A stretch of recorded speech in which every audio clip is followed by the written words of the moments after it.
Hello and welcome to Reiki Women Podcast.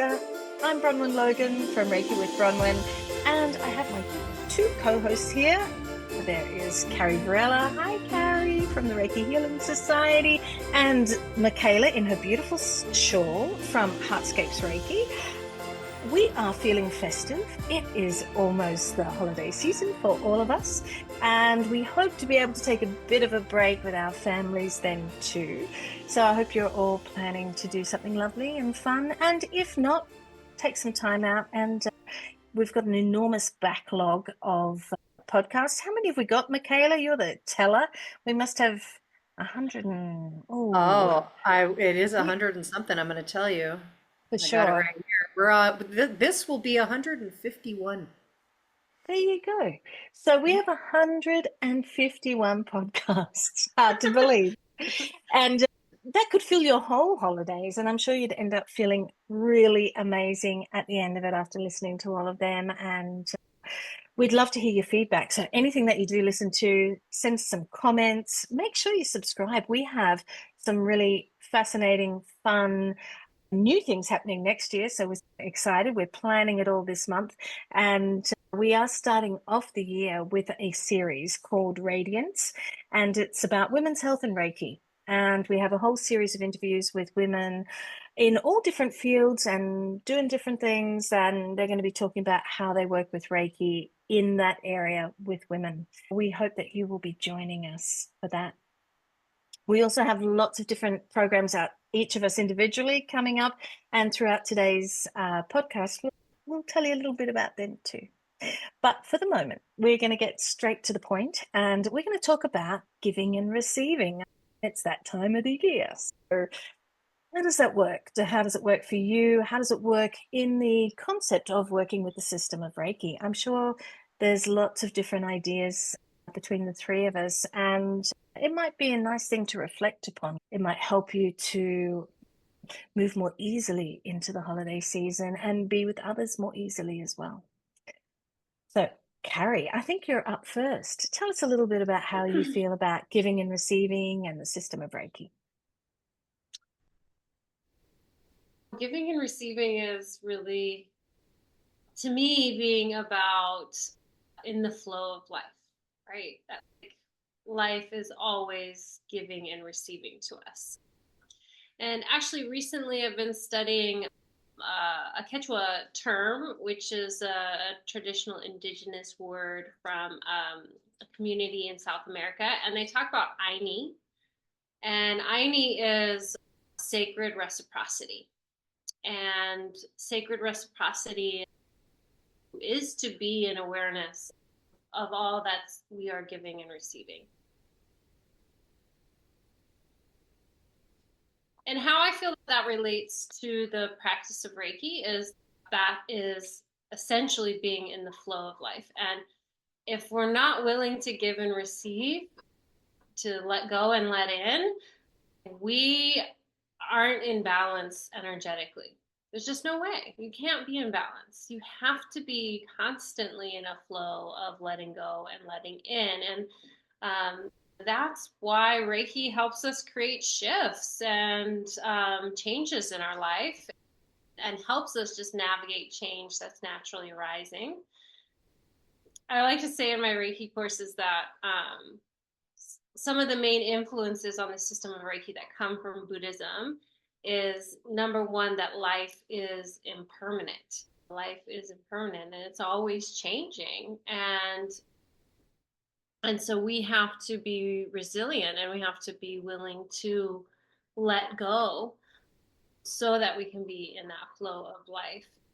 And if you think about that principle of like life is impermanent and life is always changing, you can actually see why energy work can really harmonize ourselves with that. And that energy work in general, like working with energy, like you are stepping into that river all the time. So that's in general what I think about giving and receiving. And lately it's been part of my spiritual practice is to step back and notice that, and in every day offer like mindfulness and awareness to those places where I am giving and receiving, and give that my gratitude. And I should also say that I don't feel like I've always been in balance with this notion of giving and receiving. And I think potentially as a woman, potentially in my own archetypal healer sort of notion nature, I'm a giver, just a giver. I love to give to people. And of course, I also love to receive as well. But there's times where what I've given and what I've received don't feel reciprocal, or maybe I've given something and gotten something back that wasn't exactly what I was looking for. And so I've actually really had to rework like a feeling of safety and openness to receive and to feel like I can receive. And I think actually Reiki has really helped me with that, because a lot of times what I am receiving through the practice of Reiki, I'm receiving my own true nature. I'm receiving beautiful energy. I'm receiving presence and power and clarity. And those things, we really can't put a price tag on them. They're so priceless. And through the practice of Reiki, I've worked through some of my hangups around receiving and allowed allowed more for that. And I'm always actually trying to uncover and investigate where I might feel that I'm actually blocking the things that I really want the most. I think that's part of the practice of working with abundance and calling in things. Like sometimes you like call them in and you don't realize that I'm actually working against this.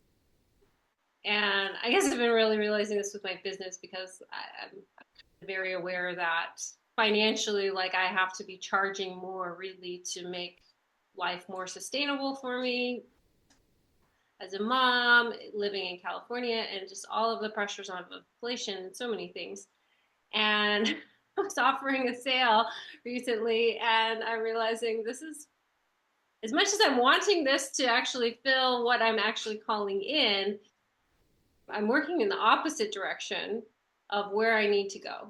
And it's an uncomfortable truth. It's uncomfortable to step into the fact that I need more financially, but it is true. And so the more we can become comfortable with those discomforting things and truths, I think we begin more to also, again, aligning ourselves more fully with that giving and receiving of life. And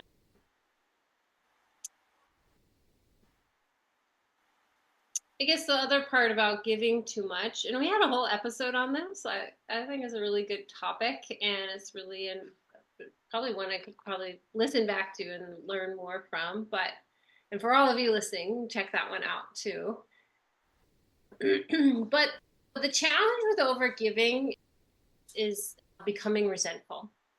And maybe one of the challenges, but and sometimes you don't even realize it's happening. It's very like kind of in the background of this. And when we build resentment, it is just like this kind of toxic decay of actually the pure intention that we had in giving in the first place. And this has really been a struggle for me, I'm going to say, about teaching yoga, because I love teaching yoga. I really do. And it does give to me in so many amazing ways. But financially, it's always been a really hard thing. And I think a lot of yoga teachers can relate to that sentiment, that it's just a rough gig and sometimes can be really volatile. And it certainly has been for me. But actually, recently I just stepped into teaching at this new place, and it is like finally this place where I feel so, yes, like actually I'm earning what I need to be earning. My students are getting a lot of out of it. They're so excited to come to class, like they want more of that. And I was realizing that I was holding on to this sack of resentment and this old sorry story around what it feels like to show up and teach a yoga class and not earn even living like a minimum wage, like less than $15 to teach a yoga class. Done many of those, and it's just backbreaking. It's really hard, and yet I love yoga, and I know that it's a gift and a passion of mine. And I never want to project that onto my students, but I know that it's just like this energy that I'm carrying. This morning, I was just really intentional about what energy I wanted to bring to my class and how I wanted to show up.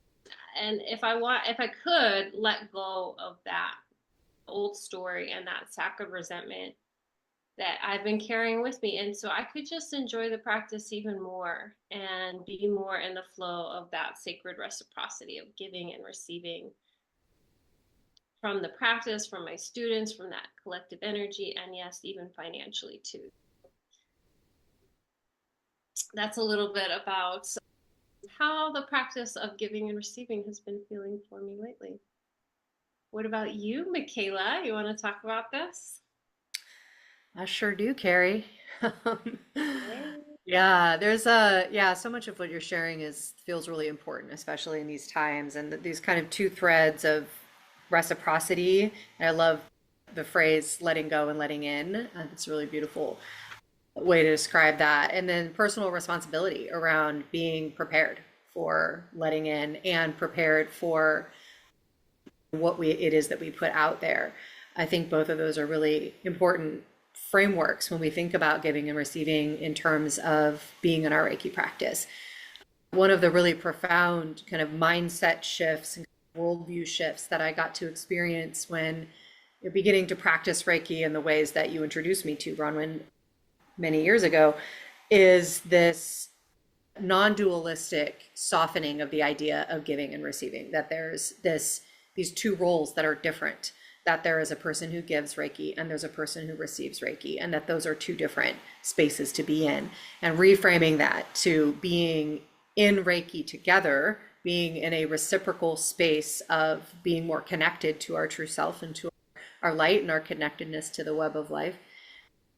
That's a very different way of thinking about being together with the practice of Reiki, where the limitations of language have to be worked with, right? We don't have good language around that kind of state, right? When there is an active role that somebody plays and a more passive role that somebody plays, perhaps, in terms of what they're doing in that moment. I might be standing and placing my hands on a person or being in meditation, and that person might be lying down. So there's a difference in those roles.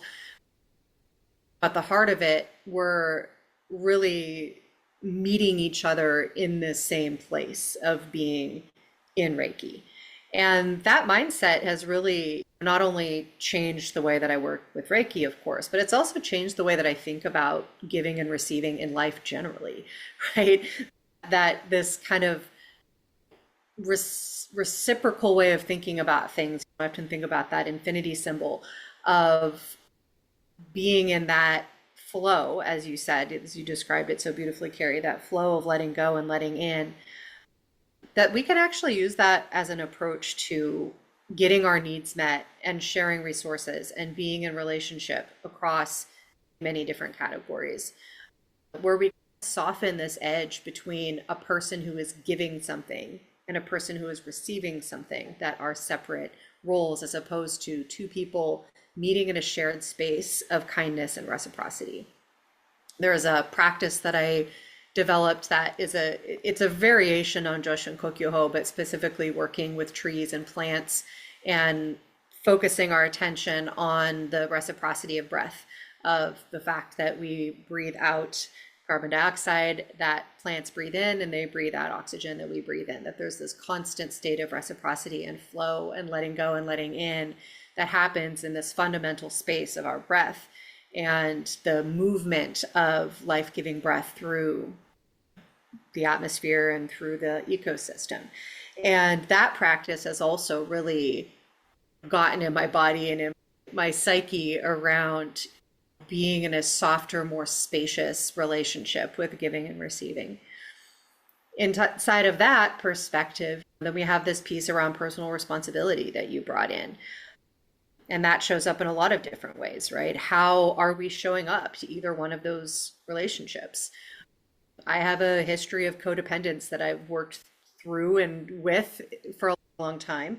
And that often shows up for me in a very unhealthy relationship with giving. As you were saying, over giving and kind of being oriented towards, well, if I am a really good giver of my time, of my attention, of my resources, of whatever it is, then I can make everybody around me okay, and then I'll be okay. I'll receive being okay because I have overgiven to everybody else so that everybody else is okay first. And I know now that's a trauma response and that is an unhealthy relationship with reciprocity. From the outside, it can look like very kind and generous giving, right? It can make me look really good as a very, very generous person. But inside, I have to know, and I have enough sensitivity at this point to mostly, for the most part, know what is my mindset as I am approaching that state of generosity. Is it a mindset of codependence? I'm overgiving so that I can feel like I'm safe because I don't fundamentally feel safe? Or am I in that space of reciprocity where I'm letting go of something that is meant to go into the system to support somebody else, and also at the same time letting in what I need in that moment? That idea around preparation, how do we prepare ourselves to receive what we are meant to let in, what we would like to let in? I've had some really intense lessons around that lately too. Not so much around my business, but around relationships and having to confront like places of not being prepared to receive in the context of relationships. In fact, I've spent the last 8 months really undoing some very narrow, rigid structures that I became aware of that were in place around that, where I was simply not prepared to receive what I had been saying and stating and putting out there that I wanted to receive. And in that sense, also not prepared to give in the way that I would want to inside of a relationship. And it's been really powerful and humbling and incredibly fascinating to really unpack these many layers of unpreparedness, where I had been planning and I had been projecting and I had been wishing for a certain type of relationship and was utterly unprepared for it. Right. And as you were talking, I was like, yeah, that was an issue of giving and receiving. I was not in right-mindedness around letting go and letting in. Right? What do I need to literally let go of in order to make space for something else to come in, to really be in that flow of reciprocity in the way that I imagine and dream of, but again, not prepared for. Not an easy process.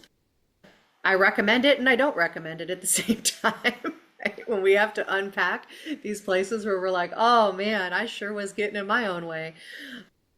But ultimately, when we clear away the baggage and the garbage that we've built up around ourselves, around something that matters, that truly is in the way of that flow of life, moving in, moving out without effort, right? Without efforting so much. It can change our life. It fundamentally changes how we show up in our life.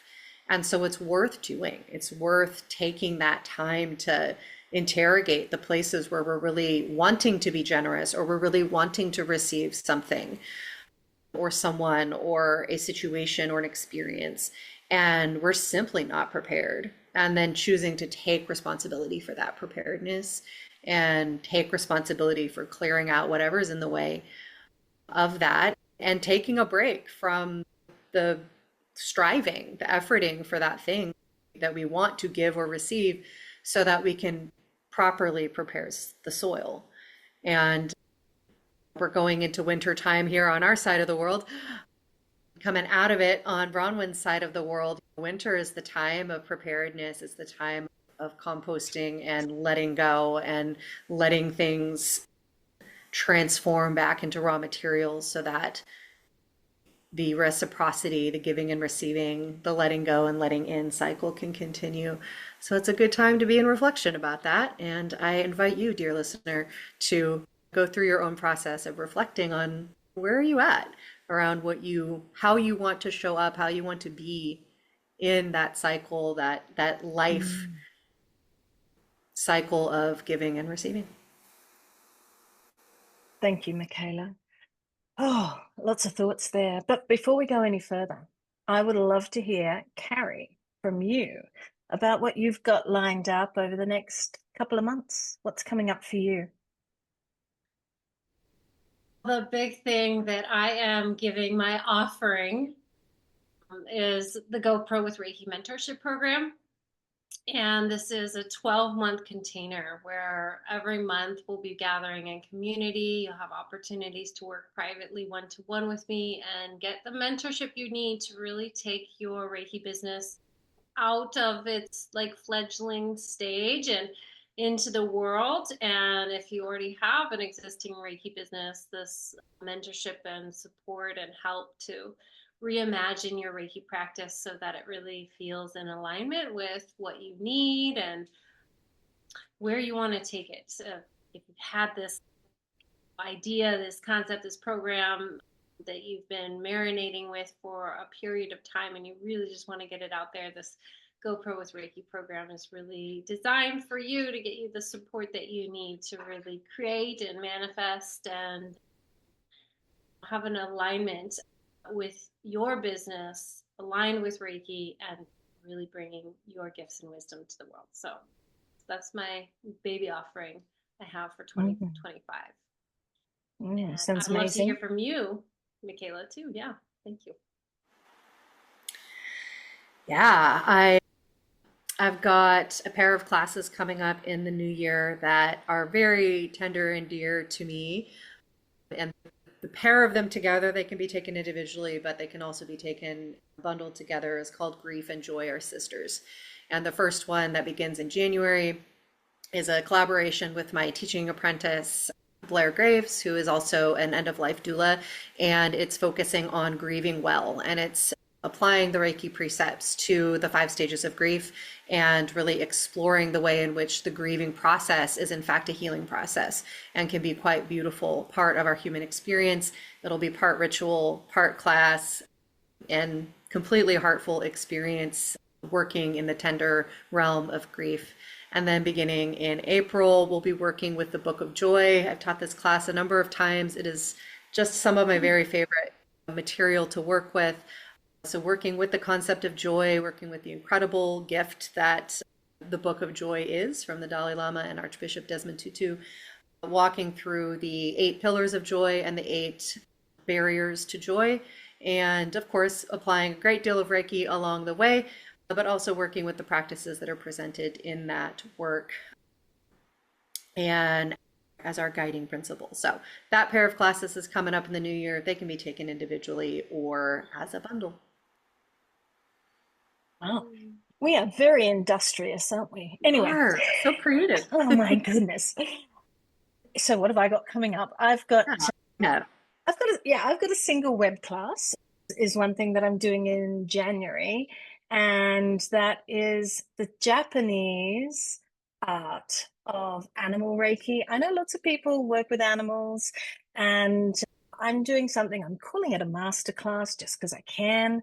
And the idea is that we'll be for 90 minutes looking at working with animals with the system of Reiki from a Japanese perspective and what that means, and looking at culturally how that might shift or change what you do, as well as looking at the Shinto and the Buddhist origins behind that.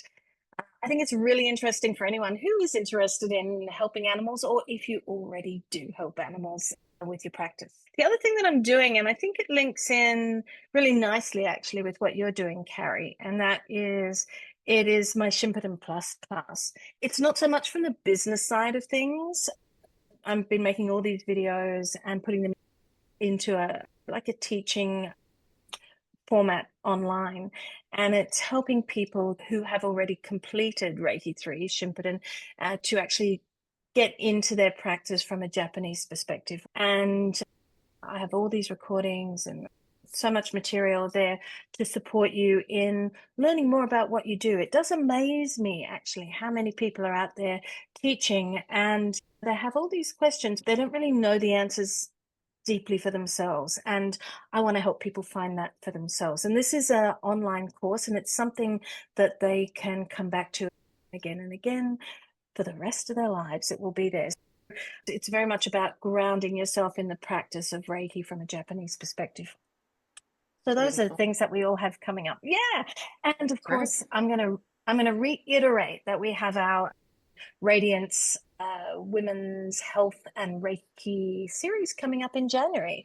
So we've got lots of things happening for anyone who's interested in the system of Reiki. And men, you are welcome to come and listen in as well. I'm sure that you've got lots of women in your lives that you would love to support.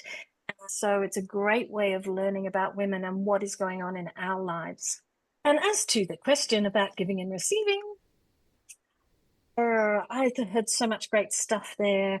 I love the preparation idea, preparing ourselves, because sometimes, first off, I thought preparing ourselves, it sounded formal, but it's really about resilience in some sense. It's about thinking about ourselves, bringing that greater awareness to our lives of how we are doing things in our life. And both of you spoke about giving too much. And I think I do that probably too. I think it's probably, maybe it's a very female thing as well. It's like my mum always taking the dessert that wasn't as good as the other desserts and giving everyone else the good desserts. You know what I mean? It's that sort of thing that is ingrained in us as little girls and grow up, and what that means to be a woman and a mother and teacher. I saw a beautiful little quote from Brene Brown this week that really touched me, and it was just saying, you don't have to tell everyone everything. And sometimes I think the way that we talk in the system of Reiki, it's a bit like, oh, you've got to be this totally open.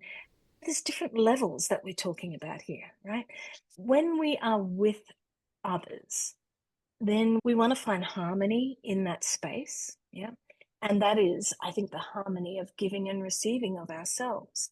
And that is going to be different with every individual that we come into contact with. With some people, I'm going to be giving differently and different amounts. This is on a certain level I'm talking here, right? And I think that's something to really hold inside of ourselves, and not to think that we have to just blurt ourselves into the world, because that is not necessarily a healthy space to be in. If we're looking at it from a spiritual perspective, so this other sort of angle, then, you know, if we see ourselves as light, and I think you guys may have mentioned that too, right? So when I'm in this light space, when I think of myself as light and I'm with someone else who's also light, this is a spiritual level, and this is where we can't tell whose light is which, right? Three of us are here, and anyone who's listening, we don't know who is what, but we are all in it together. And in that, we are definitely allowing our light to just be, and to be who we are. But that doesn't mean, and this is what I was saying at this other level of being a human, it's like if we look at our lives, we have the physical self, we have the mental self, and we have the breath. Yeah. If we think of the light as the breath, it is that life force. Yeah. But then we have these other aspects to us, and we need to work with these in balance and harmony as well. So actually realizing that we can't give all of ourselves to everybody, because that's actually not a practical aspect of being a physical human being in this world. It doesn't work, right? But we can still shine our light to be there with everybody and be in that together. So I think it's good to understand these different ways of being, rather than just thinking that we have to, as I said, blurt ourselves out. One thing, like in Japan, when you give a present, you give it with two hands. Or if you give a business card or whatever, right? So when we're giving, we give it with two hands. And yet those two hands and that present are very individual to each person that we're with. And this is something that yes, we're shining our light in that, we're shining our light open, but I'm also, what is that word? It starts with C, but I can't remember. But it's like when you've got an art gallery and you put all the paintings up in a certain way, you make it, Curate. you're curating it specifically for that person. Yeah. So you're giving certain aspects of yourself to that person, and you're doing that fully. So whatever that experience is, it's a full experience, but it doesn't mean that you're just like, right? So I think it's good to understand that, to feel that, and to be that, and to know that in ourselves, and to show up in all the experiences of our life fully, but also in a curated manner. So we know what we're doing, aware, and maybe that comes back to that preparedness that you were talking about, Michaela. Yeah, those are my thoughts. Anyone else like to give some last thoughts before we finish off? I guess I just love all these points, and it just, I think it just offers this really wonderful practice of mindfulness, self-awareness, and I think for me, it also comes to this conversation around overwhelm and like when we're too much, this is somewhat in the realm of overgiving, but when we aren't being realistic about what we have to give and how much time and energy we have to give to others, and feeling like we have to give it all, and we're not really realizing, actually, like, I might need to step back just for my own sanity, but I'm also not being practical about, am I giving in a way that gives back to me that measurable result that I want? And of course, that's a little bit different than in a relationship where we're trying to show up fully with a whole heart for somebody, as opposed to our efforts in work and career and our Reiki practice in life. Are we giving in a way that feels like we're actually able to access what we want to receive in return? And are we aware of what we're receiving? And I think all of that takes a lot of mindfulness. One of the things that I think is really cool about this work around reciprocity and Aini, right, relationship, is it's about showing up and being vulnerable with people as well. And I think that's also something that we have to feel into when we're giving and receiving, is this feeling of being open and vulnerable and like there to receive whatever it is that we're receiving. And it also can lead us down the road of working on forgiveness, really working on forgiveness, because if we can't fully give of our heart, our time, our energy, or of an experience to somebody or something, there might be some forgiveness, some healing work that needs to be done internally in that. And that's just part of this Quechua term, Aini, is also another layer of it, is being in the flow of forgiveness. So every day offering forgiveness out to the world, whether we know it or not, how we may have harmed people, intentionally trying to forgive others, and then also trying to forgive ourselves. And one more element of this too is just to recognize that no matter what we give or receive, we're always making ripples in life, and that we can't deny that.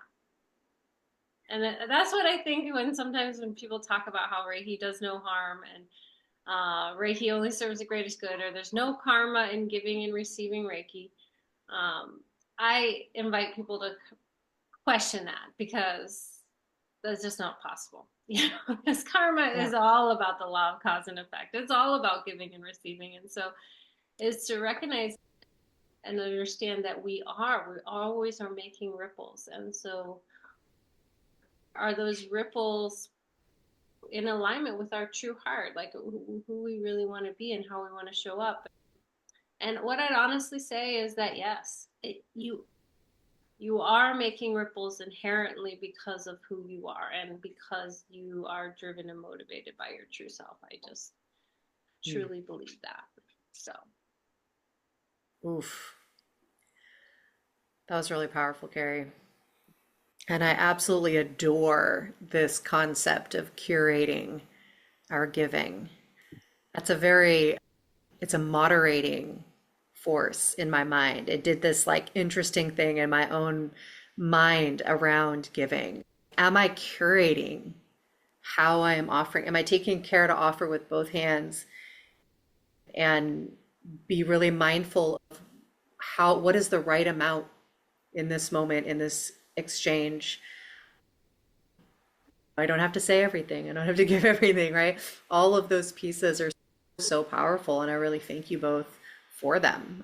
I have a lot from this conversation to take into my winter time, and I appreciate you both. Mm. Oh, a large part giving and receiving is gratitude, right? It sits in that. And yes, I thank you both for being here throughout the year. It's been really touching to have those connections. It's funny, but it's almost like we're forced to be together, and so we also enjoy being together.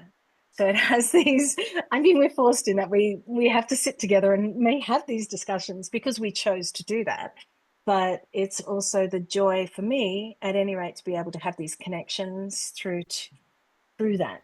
And that I can't run away from it. I've committed to it, and that makes it something which, I don't know. I think it's a little bit different in my life, and I love it. And thank you both for being here with me as well.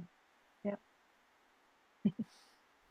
thank you, Bronwen, because you bring so much to our podcast and are such a driving force of our time together. And I can also really relate to sometimes you just have to show up, even if you're Yeah. not feeling super prepared or God, do I have anything insightful to say? I don't even know. That's what I came with today. And, and then boom, I remembered Aini and I was like, oh my gosh, this has been such a beautiful part of it.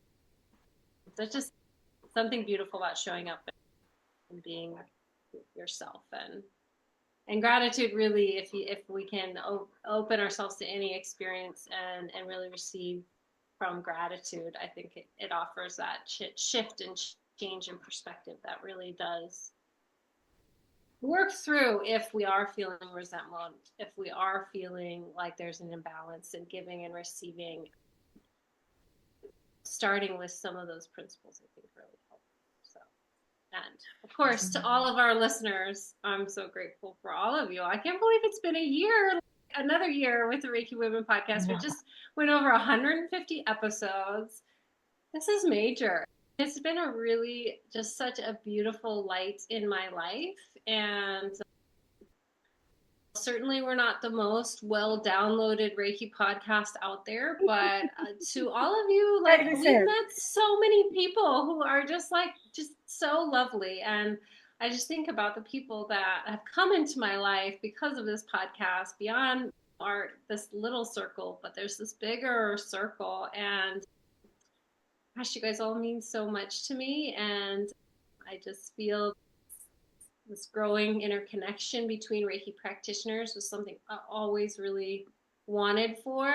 Like years ago when I first started my Reiki path, I really just didn't have that kind of sense of community. And I'm just feeling super grateful for that. And reflecting back on this year with you guys on the podcast, it's just been some really beautiful conversations. And I'm excited to see where next year will take us and excited about our summit on women's health. And I actually I have this Reiki Oracle deck, and the main card I got was health. And so I've just been thinking a lot about how health on all levels of our being is just so fundamental. And I'm really excited to explore those topics for myself and to share them with everybody who listens to our podcast. I think you'll get so much out of it. So So thank you, everyone. And thank you for a beautiful year together. And we're looking forward to another amazing, wonderful, exciting, enlightening year for all of us. We'll see you then. All right. See you in January, everyone.